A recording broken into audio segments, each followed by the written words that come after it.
আসসালামু আলাইকুম।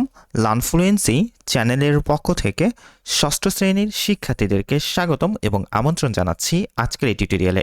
আজকে আমরা আলোচনা করব তোমাদের ইংলিশ ফর টুডে বইয়ের লিসন 11 থেকে। এই লিসন 11 আমরা আজকে প্রত্যেকটা অংশ খুঁটে খুঁটে ইংরেজি থেকে বাংলায় বুঝে বুঝে পড়ে ফেলব। তো চলো আলোচনাটি শুরু করা যাক। শুরু করছি পরম করুণাময় মহান আল্লাহ তাআলার নামে। তো লিসন 11 বলা হচ্ছে আর ইউ লিসেনিং, অর্থাৎ তুমি কি শুনছো। এটার 1 নাম্বার পার্ট তোমাদের এই লিসনটা। লিসন 12-এও কিন্তু আমরা এরকম একটা অংশ পাবো, সেটা হচ্ছে পার্ট 2।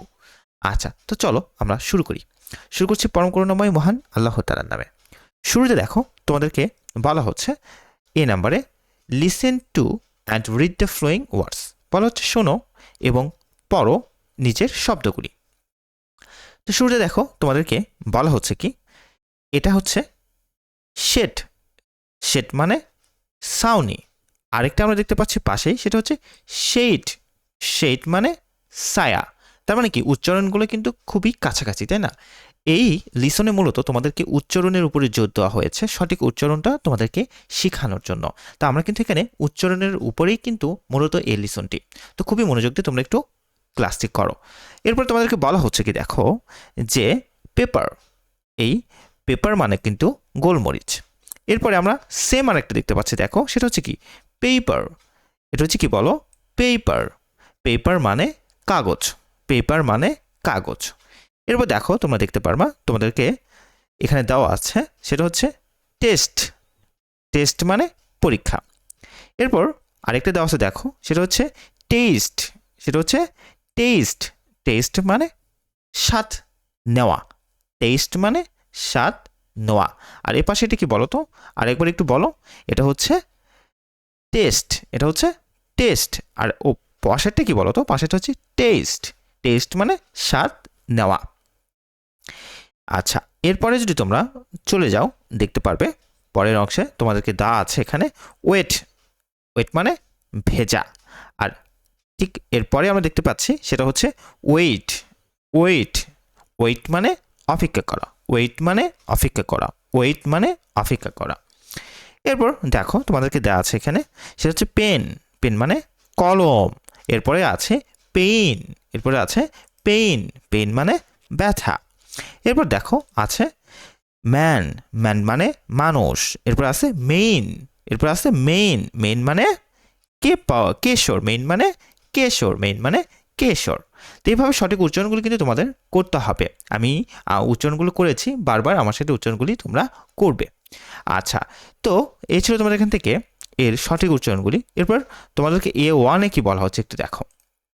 A1-এ তোমাদেরকে বলা হচ্ছে এখানে, দেখো তোমরা যদি একটু খেয়াল করো, বলা হচ্ছে do you notice any difference between the vowel sounds in the words on the left column and the vowel sounds in the words on the right.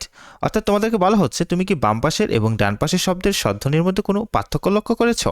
অর্থাৎ এই যে আমরা উপরে যে ওয়ার্ডগুলি দেখলাম, তাই না, এই ওয়ার্ডগুলি উচ্চারণে কিন্তু বাম পাশ এবং ডান পাশের সাথে কিন্তু বেশ খানিকটা করে পার্থক্য আছে, তাই না? উচ্চারণের সময় আমরা কিন্তু দেখেছি। তো সে কথা কিন্তু এখানে বলছে। হ্যাঁ, তো কি বলছে দেখো, বলছে তুমি কি কোনো পার্থক্য দেখেছো বা লক্ষ্য করেছো? Answer, yes there is a difference between the vowel sound in the words on the left column and the vowel sounds in the words on the right. অর্থাৎ বলা হচ্ছে হ্যাঁ, বাম পাশের শব্দের স্বরধ্বনি এবং ডান পাশের শব্দের স্বরধ্বনির মধ্যে কিন্তু পার্থক্য রয়েছে, আমরা কিন্তু উচ্চারণ করে করে সেগুলি দেখেছি। এরপর বলা হচ্ছে the vowel sounds in the words on the left column are short, on the contrary the vowel sounds in the words on the right column are long. অর্থাৎ বলা হচ্ছে যে বাম কলমের শব্দ বলির স্বরধ্বনির সংক্ষিপ্ত তথ্য তথা হ্রস্ব, অর্থাৎ ছোট আর কি। On the contrary, the vowel sounds in the words on the right column are long. অর্থাৎ পক্ষান্তরের ডান কলামের শব্দগুলির স্বরধ্বনি কিন্তু দীর্ঘ, তাই না? অর্থাৎ তোমরা যদি এখানে একটু খেয়াল করো, আমি যদি তোমাদেরকে একটু দেখিয়ে দিই, সেটা হচ্ছে কি এই উচ্চারণগুলো কিন্তু বাম পাশে যে তোমরা ওয়ার্ডগুলো দেখতে পাচ্ছ, এই উচ্চারণগুলো কিন্তু অল্প সময় ধরে হয়, মানে খুবই ছোট, খুবই ছোট। আর ডান পাশে উচ্চারণগুলো কিন্তু একটু বড়, তাই না? যেমন দেখো পেন, ছোট, খুবই ছোট উচ্চারণ, কিন্তু এই ডান পাশে যেটা আছে সেটা হচ্ছে পেইন। পেইন মানে একটু বড় না, পেনের থেকে পেইন উচ্চারণটা একটু বড়। ঠিক এই কথাই এখানে বলা হয়েছে। আশা করি বুঝতে পেরেছো। তো বলা হচ্ছে এখানে দেখো যে বাম কলমের শব্দবলীর স্বরধ্বনির সংক্ষিপ্ত তথা হ্রস্ব, পক্ষান্তরে ডান কলমের শব্দবলীর স্বরধ্বনি দীর্ঘ বা ডিম্বর বিশিষ্ট, তাই না? তো এই ছিল তোমাদের এখান থেকে A1 এর কাজটি। এরপর তোমাদেরকে A2-তে কি বলা হচ্ছে একটু আমরা দেখি মনোযোগ দিয়ে, চলো একটু দেখে ফেলি A2-তে কি বলা হচ্ছে। আমরা তোমাদের এখানে কিন্তু দেখো A2-তে কি বলা হচ্ছে read the following sentence first, notice the underline word carefully. বলা হচ্ছে প্রথমে নিচের বাক্যগুলো পড়ো, নিচে দাগ দেওয়া শব্দগুলো যত্ন সহকারে খেয়াল করো। যত্ন সহকারে তোমাদেরকে খেয়াল করতে বলা হচ্ছে এবং সঠিক উচ্চারণটা কিন্তু করতে বলা হচ্ছে। এরপরে নিচে বলছে then listen to and repeat the sentence pronouncing the underline words properly using the vowel sounds you just practice in a section এ।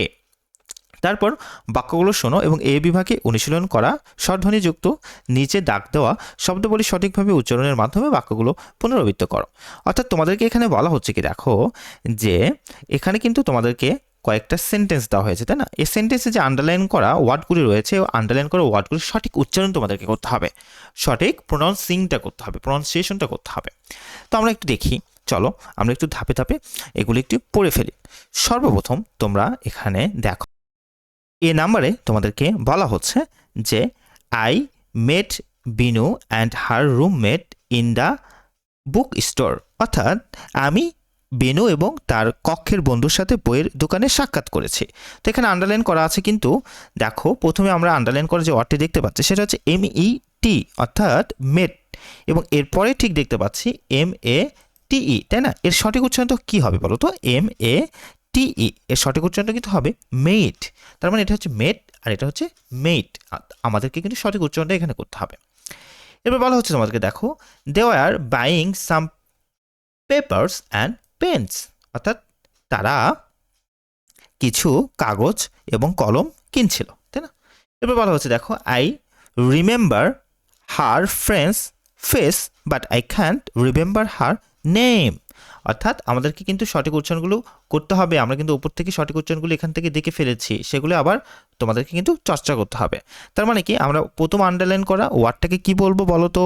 প্রথম আন্ডারলাইন করা ওয়ার্ডটাকে আমরা বলবো ফেস এবং দ্বিতীয়টাকে বলবো নেম। দ্বিতীয়টাকে বলবো নেম, প্রথম থেকে বলবো ফেস, দ্বিতীয়টাকে বলবো নেম।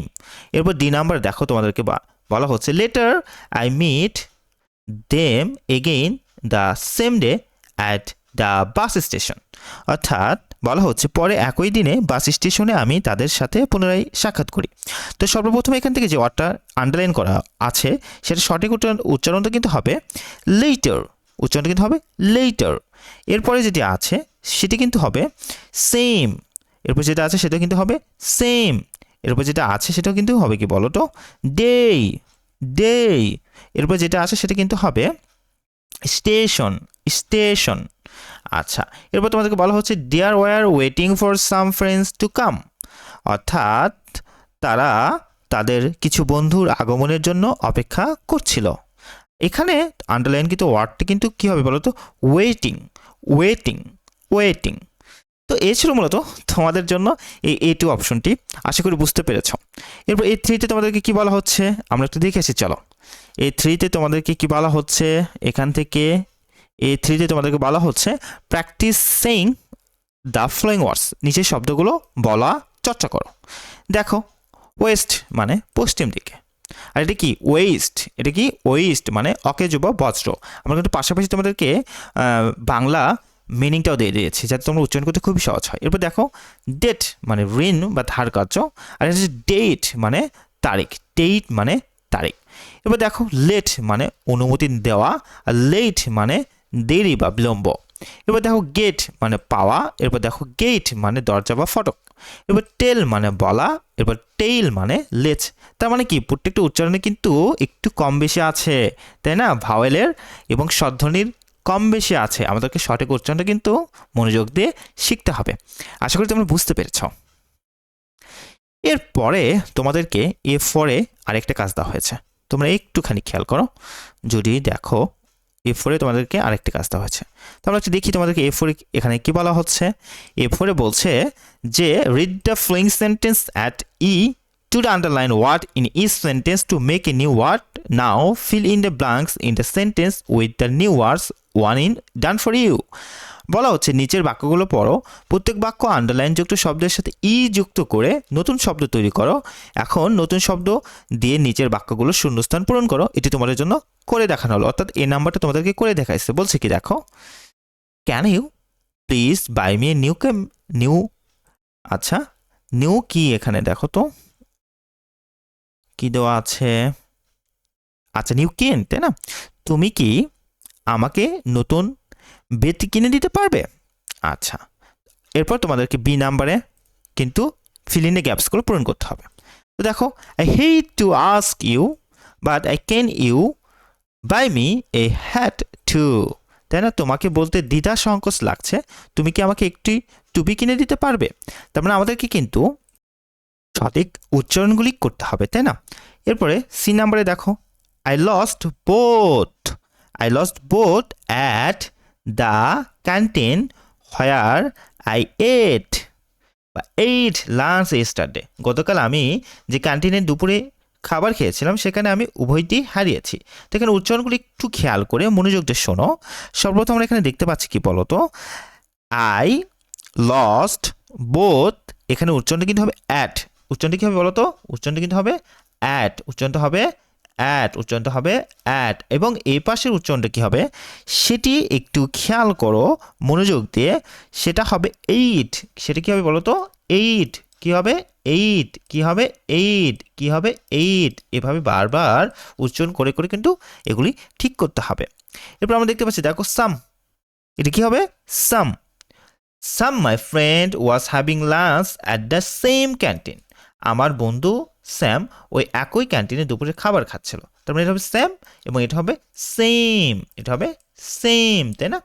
আচ্ছা, এরপর দেখো তোমাদেরকে বলা হচ্ছে he was mad at me because I made him to back and look for my things later. সে আমার উপর ক্ষেপে গিয়েছিল কারণ পরে আমি তাকে আমার জিনিসগুলো খুঁজতে ফেরত পাঠিয়েছিলাম। তারপরে এটা কিন্তু হবে মেট এবং এটা হবে মেট, এবং আগেরটা কি হবে বলো তো? আগেরটা কিন্তু হবে মেট। তো এই ছিল তোমাদের জন্য আজকের আলোচনাটি। আশা করি বুঝতে পেরেছো। ভিডিওটি ভালো লেগে থাকলে লাইক দেবে এবং অবশ্যই লার্ন ফ্লুয়েন্সি চ্যানেলটিকে সাবস্ক্রাইব করবে। ভালো থেকো, সুস্থ থেকো। আসসালামু আলাইকুম।